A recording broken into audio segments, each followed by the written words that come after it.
Joining me now is Mara Blumenfeld, the costume designer for the new production of Rusałka, and Elisa Iberti, the head of the Met's costume shop.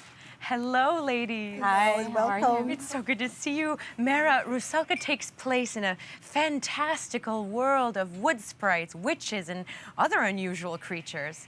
Rusałka, the main character played by Christina Opalais, whom we just heard, is a water nymph who forfeits immortality for the love of a human prince. Tell us about her dress of lily pads that she first appears in.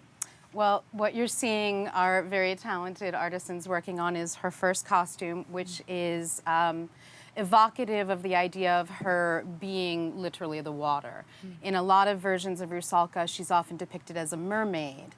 But what Mary Zimmerman, our stage director, was really interested in was her physically embodying the water itself. And so this long gown, yeah, I could see the sheen is different on each piece. It's really beautiful, and it's all different silks and organza, and then we've had these beautiful custom-made silk lily flowers and lily pads.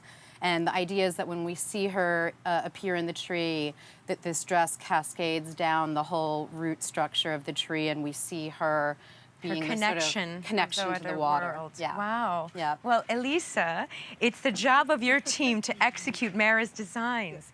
How challenging has this production of Rusałka been for your group? It's been challenging, it's been exciting, and it's also, we love to do fantasy. We don't get to do it that often, so it's sort of a process of discovery.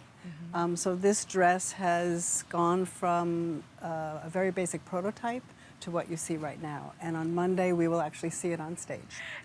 What? Mara, please tell us who we have here. So these are, for those who know the story of Rusałka, when she goes to Yeji Baba, the witch, to ask to be made human, Yeji Baba often has these sort of minions or familiars with her. And so our idea in this production is that they are all characters, people who would have worked in the palace, who are Yeji Baba's sort of failed experiments at transformation.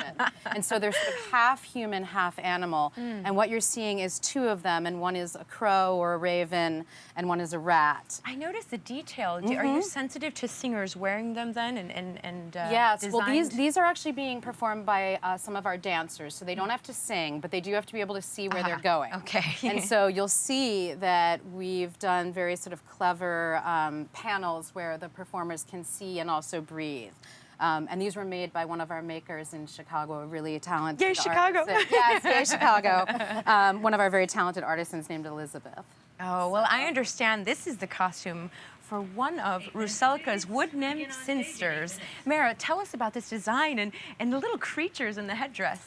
So this is, we have our ensemble of female dancers. Austin McCormick, who's our choreographer, does a lot of Baroque dance that's fused with a kind of modern sensibility.